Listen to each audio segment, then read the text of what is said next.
Good morning, good afternoon, good evening, whatever time you're watching this video. My name is Tom from SHTFBoard.com, and today I'm going to be giving you a brief summary over what's going on in South Africa, what I think caused it, and how you can prepare if this action comes to a neighborhood near you. Now, first of all, the news. Pretty much every news outlet is claiming this violence and destruction as a result of the prison sentence of former President Jacob Zuma for corruption. I don't buy that for a second. I think it's a catalyst, but I think it's more because of South Africa's terrible economy, severe COVID restrictions, and it's really just a combination of both desperate individuals trying to steal items and opportunistic criminals who know they have safety in numbers to steal whatever they want. The cop's not going to arrest someone from taking a TV if they're outnumbered 500 to 1. That's just simple. And this is something we've seen in America for about the last year and a half. People don't want to act alone, but when there's a giant mob, they're far braver because they can throw a rock at a cop and then run away. We've seen videos like this one of a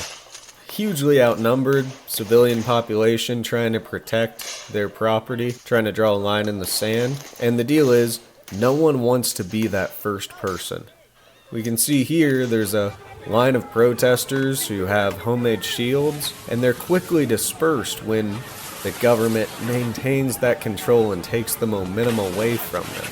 The will to fight isn't that of a political ideology here. It's of people who are frustrated and want to go out and burn stuff and steal stuff. So for that reason, I feel as though with the military being deployed, once that momentum is taken and once the government shows that they have some form of control and that individuals will be punished en masse for what they're doing, this is likely to go away. I don't see this as being any type of large political change. I don't see this as lasting a year and becoming a big conflict where it's the people versus the government. There have been some skirmishes, some gunfights in the streets, but they've all been between private groups of citizens, looters and rioters, and individuals who appear to be trying to maintain order on their own in the street. Now, if you want to think about that for a second, what the actual reasoning behind this is, I want to do an imagination exercise with you. Imagine for a second tomorrow that former President Donald Trump was arrested and sentenced to 15 months in prison. In my opinion, what would occur in the US if that happened kind of makes this look like a 5-year-old's birthday party. These events do remind us that a court's ruling hundreds of miles away from you that you have nothing to do with can cause significant issues for you. This can cause individuals to march toward your neighborhood with clubs and stones and maybe even guns. The loss of control by the government just for a few days can lead to gunfights in the street. And the people of Seattle and the people of Michigan and Chicago, they know this. And once all the stores have been looted, what's stopping the looters and rioters from coming door to door and trying to grab your TV? But are they going to stop at your TV? It's so important to have the ability to defend yourself and care for your family. This is critical.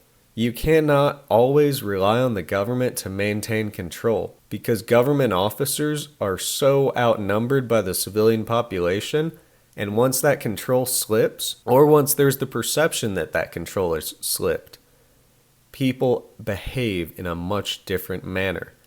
They become much braver when they don't feel that in this moment there will be a consequence for their direct action. They don't think about the long term. They don't think that it's being recorded.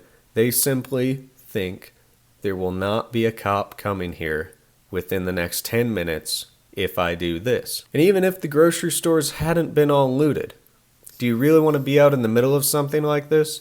This just goes to show you need the supplies and the ability to sustain yourself for an extended period of time while the government attempts to maintain order. Let's go a step further. What if this lasts a month? What if I'm wrong and this is some long-term conflict? Would you be okay? It's something to think about. In the meantime, go ahead and head over to SHTFBoard.com if you want to discuss this further. It's a new community. We're going to be getting a lot of new members and hopefully building something pretty cool. But my name's Tom with SHTFBoard.com, and have a great day.